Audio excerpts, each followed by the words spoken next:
Welcome back to another kids cooking class. I'm really excited today because today we are once again going to be making a breakfast food. Don't worry, we'll get to both lunch and dinner later on the semester. But today we're going to be making a breakfast food that I'm pretty sure everyone loves. It's Pop-Tarts. Now I know what you're thinking, we're gonna bake our own Pop-Tarts when we can easily go to the store and buy a box of Pop-Tarts ourselves. Yes, we're going to bake our own Pop-Tarts. No, it is not as difficult as you would think it would be. And another reason why I like to, well, the main reason why I like to make my own Pop-Tarts is because in this recipe, I can make more Pop-Tarts than I would get in a single box at the store. And I can make them healthier because, you know, honestly, when you go to the store, you get a box of Pop-Tarts, there's preservatives, there's chemicals that's made in the factory in there. It may not be the healthiest breakfast choice, but with these Pop-Tarts, we can use whole, actual fruit. We know exactly what's going into our food, so we can make it as healthy as we want to make it. And by making our own Pop-Tarts, we can make as many flavors as we want. You know, you go to the store, you have to get a box of strawberry, you have to get a box of blueberry. But here, if we're making our own Pop-Tarts, we can have maybe one strawberry, one blueberry, maybe a Nutella one, maybe a brown sugar and cinnamon one. Like, we can have as many different flavors as we want in a single batch of Pop-Tarts. So like I said, this recipe is not as difficult as you would think it would be. It does take a little bit of work, so this will take some baking skill to do. So I do definitely encourage your parents for your help. It will also take a little bit because we do have to make sure the dough stays cold. And so I'll pause this video here in a little bit. We'll have to put it in the refrigerator for 30 minutes. We will be using our stovetop today because I'm going to show you how to make my favorite flavor of Pop-Tarts, which is blueberries. And so we will be using actual whole blueberries in order to make the filling. We're also making Nutella because I love Nutella. Everything is so good with Nutella, honestly. So it's not as difficult as you would think it would be, but it does take some baking skills to make sure you have your parents' permission and their help when making Pop-Tarts. First thing we're going to do right now is we're going to make the dough. Honestly, to make Pop-Tarts, all you do is you make pastry dough and you make the filling and you bake it. That's literally all you do. It's not as difficult as we're going to do it, as you think it would be. To make the dough, we're going to make your classic pastry dough. I'm going to show you how to make the classic pastry dough in a second. Now, this size recipe is only going to give us about 5 Pop-Tarts. So you can easily double it and get easily 10 Pop-Tarts out of this recipe. Don't worry, your parents will totally know what I mean when I say doubled recipe. It's not a very hard recipe to follow either. And so doubling it is very easy because it's just gonna be 1 cup of flour, a 1/4 teaspoon of salt, 1/2 cup of cold butter. The trick to pastry dough is making sure it stays cold, everything remains cold 100% of the time. And we have 3 tablespoons of ice water that's already in my freezer. So if you're gonna double this recipe, you will just need 2 cups of flour, 1/2 teaspoon of salt, a whole cup of cold butter, and 6 tablespoons of water. You might need to do a little less. I'll explain for that in a few minutes there. But for now, since we're not gonna double it, we're just gonna do the typical recipe. First, we're gonna put our salt and our flour together. So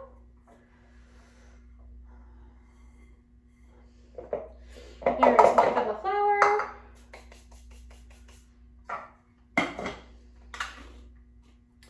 And here is 1/2 teaspoon of salt, or a 1/4 teaspoon of salt, excuse me.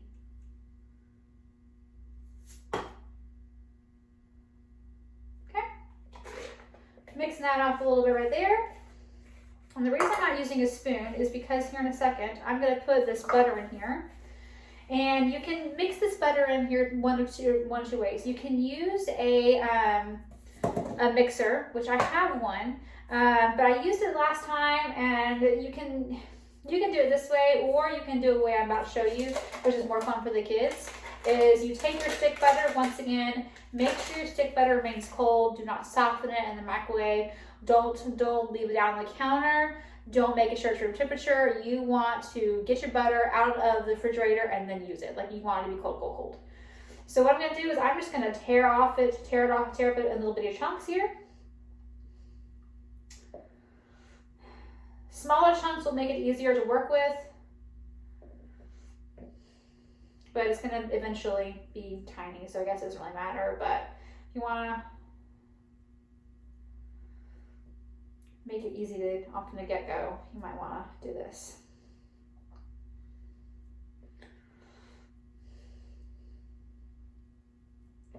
All right, and next I'm just going to mix this up with my hands, which would be really fun for your kids to do.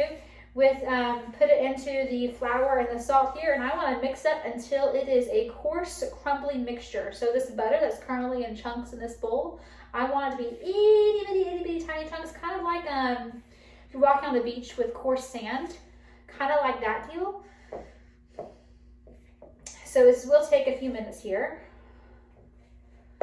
which is why last time I did use my hand mixer, it did okay. Honestly, the thing with the hand mixer though is that the ratio, the amount of flour that's in here to the amount of butter you're putting in here means that flour will go everywhere if you're not careful with that hand mixer. And so that's why I'm choosing not to use it today. Also, I'm just too lazy to get it out. I just don't want to do it, so I just don't want to mess with it. And I'm also don't really want to deal with having to wash it, so I'm just not going to.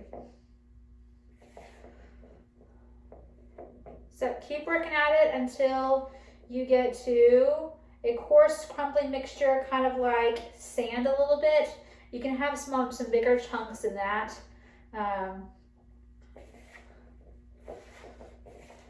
But this will be a really fun activity to keep your kids' hands occupied for a while.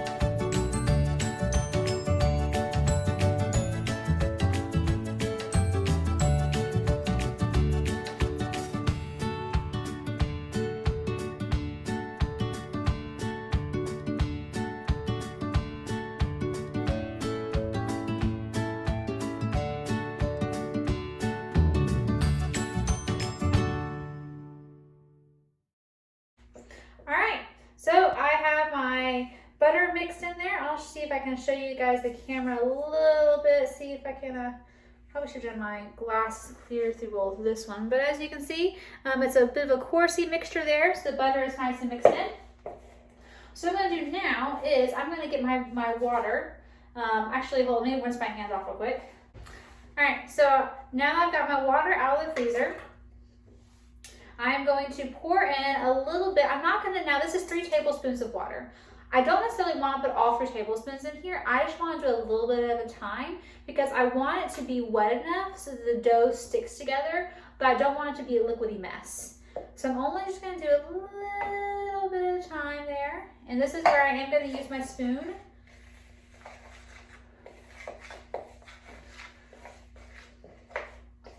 And you can already start to feel the dough start to mix in there together. Yeah,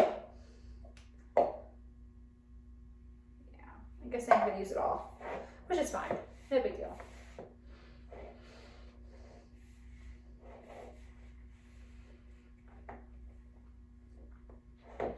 Next, what you're gonna do is you're gonna form this into a ball. And you're gonna wrap it in either foil, a kitchen towel, plastic wrap would work best, and you're gonna put it into your refrigerator for 30 minutes. So I'm gonna pour this into a ball, I'll wrap it up into something, I'll probably put it in a baggie or something like that, and then I'll put it in my refrigerator for 30 minutes. And I'll see you guys then, okay? All right, so I have kept my dough in the refrigerator for about almost for 40 minutes at this point. So I'm gonna take it out of the baggie or the plastic wrap or whatever you're doing it. I already have flour on my surface because this is where a lot of the baking skill is gonna come in. It's not difficult to do what we're doing now, but it will take a little bit of skill. So it kind of works easier if it's already in the shape of a square. So if it's not in the shape of a square, kind of try to square as much as you can. What we're gonna do is we're going to, on your flour surface, I'll probably have to get some more flour in a second, we're going to roll this out until it's a long rectangle shape, okay?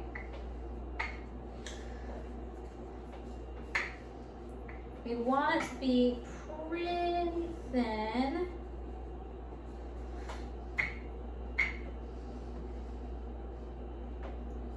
It's okay if it's a little bit of a wonky shape because it's going to get to be a pretty good shape here in a little bit. And what we're basically doing with this puff pastry is that we are going to be creating flaky layers. So like, you know, if you buy puff pastry, especially the Pillsbury kind, or you eat those Pillsbury crescent rolls or whatever, they're kind of flaky. That's the puff pastry that's making them flaky. So what we're doing is we are going to be rolling it out in a certain way that we're going to get some of those layers. So let me get my flour. I need some more flour real quick. Hold up.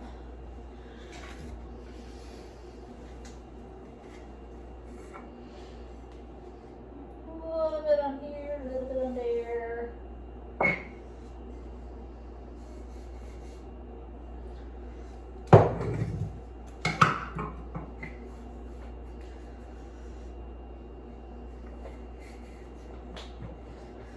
And this will get easier to roll as we're doing it.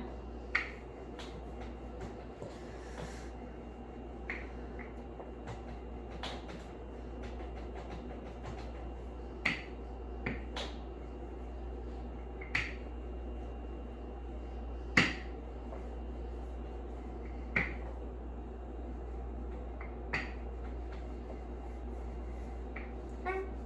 Once it's pretty thin, next you're going to peel it up, and you're basically going to divide this. You're going to fold it into a third. So you're going to fold one half over into the middle like this, and you're going to same thing with the other half. So it's kind of folded on top of each other, kind of like that. You might want to pick it up, put some more flour on the table, which is what I'm doing because this is sticky.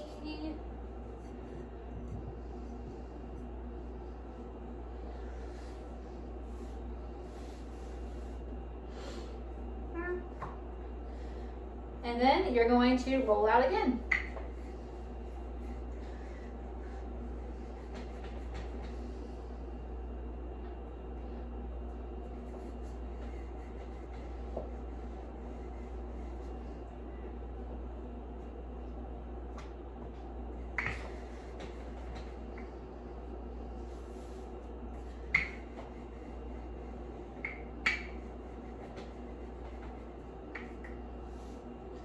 And this is the part that honestly, as you're doing it, it makes you feel like an actual chef because, you know, you can imagine yourself in like a professional kitchen rolling out dough and like playing with it, making all the fancy shapes that chefs make. Maybe it's just me, but this is always kind of the fun part. All right, so once that one is once again stretched out, you're going to fold it into thirds.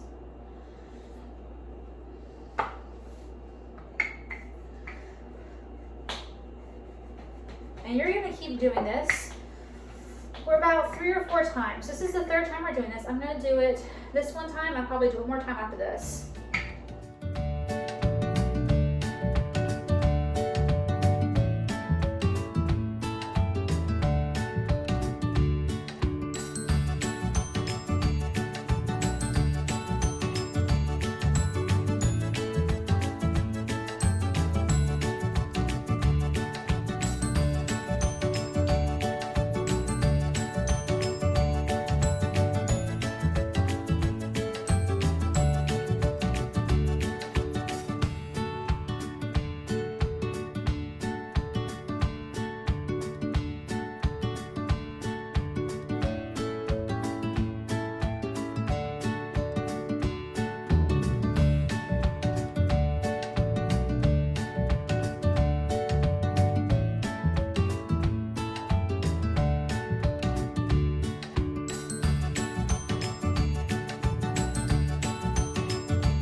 So the last time you're doing this, now that I've done with all the folding and such, I'm going to roll it out because now I'm going to shape my Pop-Tarts. Once again, this is actually the easier part of it all. My goal is to get about 4 or 5 Pop-Tarts because I don't have a lot of dough here. I purposely didn't make a lot of dough. Like I said at the beginning, you can easily double the recipe for pastry dough, and you can easily get between 8 to 10 Pop-Tarts, which is one of the things I love because you can easily get more Pop-Tarts out of this than you can in the box at the store. So I rolled this out. It's very thin. The reason I rolled it out to be so thin is because we're going to have to make sure we have enough squares we're going to cut out so we have a top and a bottom of a Pop-Tart. And I made this mistake once or twice before, where if you roll out your dough and it's too thick, after it comes to baking everything and you take a bite of the Pop-Tart, you're basically taking a bite of dough. This is not necessarily a bad thing because it tastes good, but if you don't want to take a huge bite out of dough, then you want to make sure that as you're rolling it out, your dough is pretty thin. It might seem too thin as of right now, but it's not, trust me. So what I usually do is I'll just kind of eyeball it a little bit. You can make whatever size Pop-Tarts you want. If you want ginormous Pop-Tarts, you can do that. Obviously, the bigger Pop-Tarts, the less dough you're going to have to make more of them, or you can make tiny ones. I'll just kind of make normal size Pop-Tarts. The one issue that I usually struggle with in doing this is that I like to use, I'll make this square right here, and I like to use this as a guide for making the other squares. That's kind of all the similar shape. However, it's difficult because sometimes they might shrink a little bit as you're cutting the squares. Not much, but just a little bit. So if that happens, you'll find that as you're going and you're putting in the filling, that the squares may not all be the same exact size, which is kind of annoying. But it just kind of takes a little bit of practice for doing this part.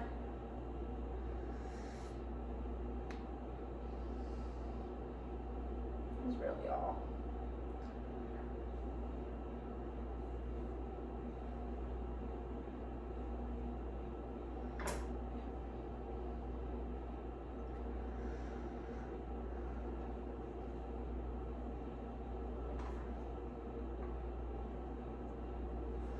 If you want to be very precise and you want to make sure that your squares are the exact size of a Pop-Tart, you can always get a Pop-Tart and measure it out. I've done it a couple of times, honestly.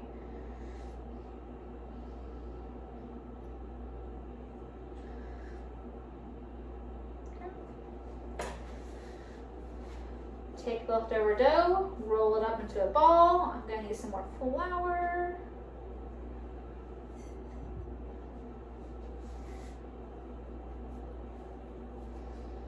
And then we can roll it out again. This time you are not going to have to do the roll into a rectangle and do the whole layers, roll into the thirds kind of deal, because the dough, we already did that, and so we're just going to roll it out again. It will be okay. You don't have to worry about doing the whole thirds thing. When it all bakes and all comes out okay, it will all have those layers, because when we originally kind of kneaded it / rolled it out into those thirds, we gave this dough the layers that it needs. So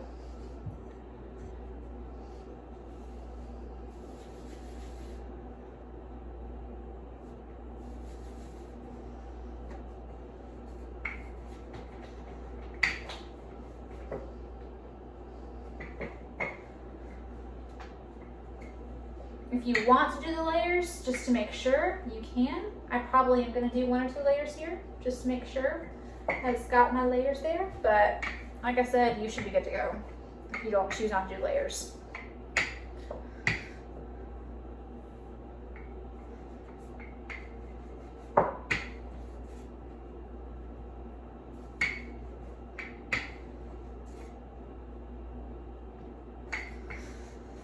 And this recipe is your classic rough puff pastry dough.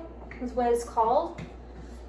And so really, if you are doing something that requires pastry dough, you can buy pastry dough, pre-made pastry dough at the store. But if you want to be extra and make your own pastry dough like this, then this recipe will work for pretty much anything. So I made veggie pot pies for dinner a couple weeks ago. This will work instead of buying pastry dough. I bought pastry dough for that instance, but if I didn't want to buy pastry dough, I could have easily done this recipe and made my own pastry dough to go with pot pies. If you're making a dessert and you want pastry dough for the dessert, whatever you're doing, you can make this.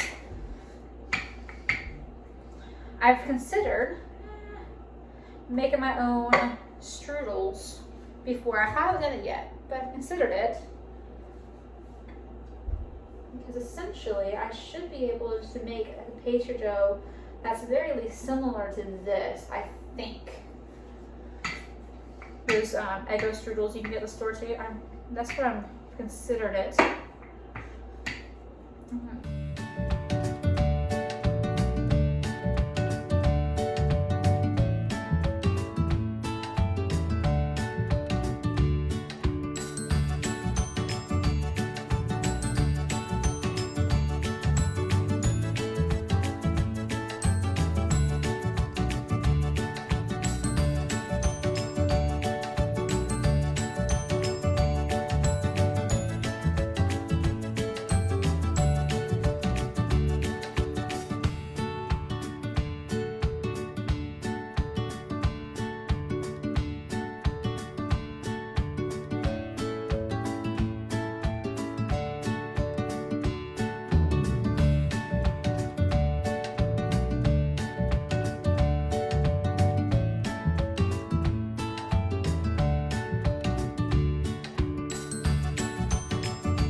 So all I need left is enough to make one more square. I might be able to actually get 3 more squares out of this sucker. Before I make my last few squares, I'm gonna go ahead and start on the blueberries. So to make the blueberries, it's once again incredibly simple. I'm gonna get my blueberries here. I usually use frozen blueberries. You can use fresh blueberries. It's super easy to do if you'd rather do it. But you're gonna get a pot onto the stove. You're gonna turn the pot onto medium, maybe a little higher, medium, between medium and high, I guess is where you can probably play around with your stove as to how fast it cooks things. But I'm gonna pour about a cup or so of blueberries into the pot, close it with a lid, and just let it sit there.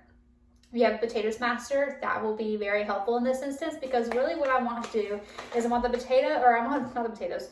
blueberries to cook on the stovetop, and I want it to come to the point where it's not whole blueberries and it's not pure liquid. I want it to come to that mashy texturedness of it so that it's still blueberry, but it's not completely liquid. It'll make a lot of sense. This is definitely where you're gonna need your parents' permission. You're gonna need your parents' help for dealing with the stove, because the stove top can be dangerous. You can burn yourself on the stove. I have done before. It is not fun. So just put your blueberries on the stove. On the stove between medium and high. You can test to see how well your stove does it. And you want to leave your blueberries on there. I usually put the lid on the pot. You can stir it around. You can mash it up a little bit if that helps. Until your blueberries are not solid, are not completely whole individual blueberries, but neither are they completely liquid, or that nice little mashy middle ground that you want them to be in, okay? All right, once your squares are made, you're going to place the squares onto a greased cooking sheet like such. get 5 Pop-Tarts out of here, so I should have 10 squares, if my math is correct, which I think it should be. That's this. Yeah, 1, 2, 3, 4. My cat wants to go outside. Okay, next, I already have my blueberries done. They're in the pot. And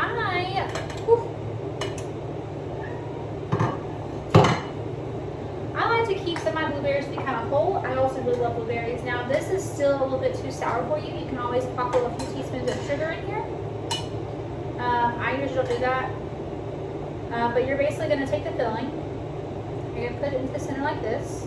You can use jams and jelly for the center instead of doing blueberries like this. However, I'm not a big fan of jams and jellies, and so I prefer doing like this. I also just really love blueberries, and so really anything that gives me an excuse to use more blueberries just makes me a very happy person.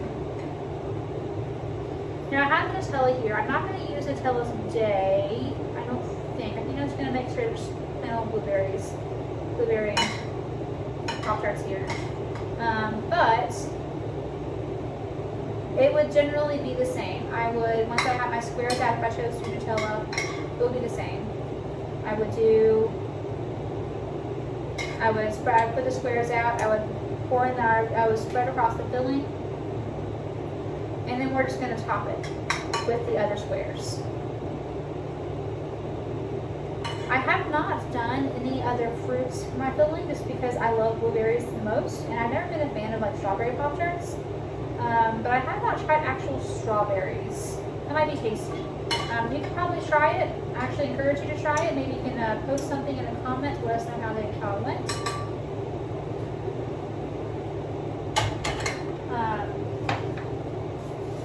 I have done, but technically it should be the same. It's just getting some fruit, frozen or fresh fruit, and probably melting it down just so that you don't want to be a straight up liquid, but you don't want to be whole either.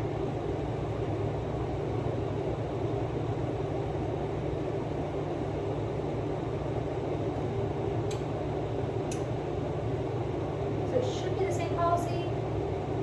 Now that you have your squares topped like such, I'm going to take a fork and I'm going to mash the ends together like you actually see on Pop-Tarts. You might want to just mash them down a little bit first just so they'll stick, and then you can mash them together with a fork. And this is kind of gluing the sides together. I have done cinnamon sugar Pop-Tarts, which are quite tasty. Basically, you just, for the filling, you just kind of mix together cinnamon, brown sugar together. You can put a little bit of granulated sugar in there if you want to. Some of your filling might come out, that's okay. It just means you have all kinds of goodness in that Pop-Tart. And then you use that for the filling. If you do cinnamon brown sugar, and it really is tasty if you do that, you might want to ask your parents for help create some kind of egg wash, or even use cream cheese, that thin layer of cream cheese in the center, just to help glue the sides together, because that's the beauty of using blueberry Pop-Tarts, is the liquid will help glue the sides together. Nutella, you don't have to worry about that if you do choose to do a Nutella Pop-Tart. Alright.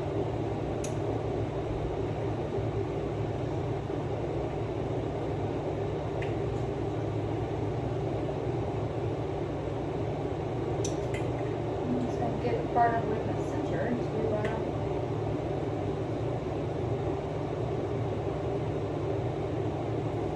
and you can even make your own glaze to go on to your Pop-Tarts. And it's really easy, honestly. It is powdered sugar and vanilla and a little bit of milk. Typical powdered sugar glaze will work perfectly fine with these if you want the glaze on the Pop-Tarts. Obviously, you'll put the glaze on there after everything is cooked. To bake these Pop-Tarts, we are putting our oven at 350 degrees, and we are baking them for 25 to 30 minutes.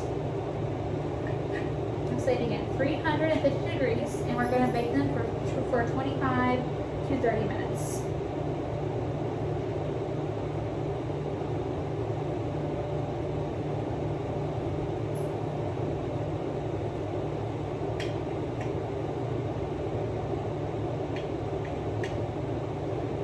Oh, that's the sound you hear is my fan running over my stovetop when I bake the blueberries. I got to turn it off now. I just realized it's still going.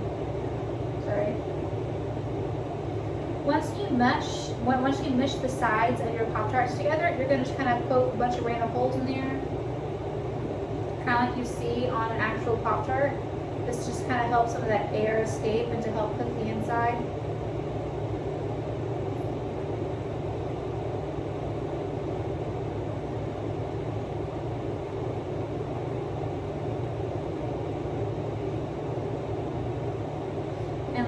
Like I said, one of my favorite things about doing this is if I wanted to make a Nutella Pop-Tart, I could have. They don't all have to be blueberry Pop-Tarts.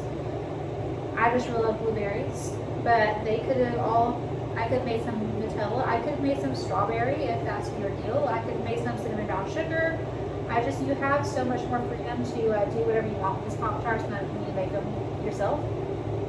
Anyway, these are done. I'm going to put them in the oven once again, 350 degrees for 25-30 minutes, and I will see you guys then. Alright, so I cooked my Pop-Tarts at 350 for 25-30 minutes. Actually, mine were under a little bit longer. My oven kind of cooks a little slow. And now I have 5 delicious blueberry Pop-Tarts. So, like I said, there is a recipe you can make an easy glaze. It's just milk, powdered sugar, and a little bit of vanilla. I'm probably not going to do the glaze. I like my Pop-Tarts just like this, but I will put the glaze in the instructions for you to follow. Hope you enjoy making Pop-Tarts as much as I do. Like I said, it's a lot easier than it looks, and it's a great way to build up some baking skills and just to have some fun in the kitchen. Hope you guys enjoy eating them as well, because they are definitely going to be delicious. Thanks again. I'll see you guys later. Bye.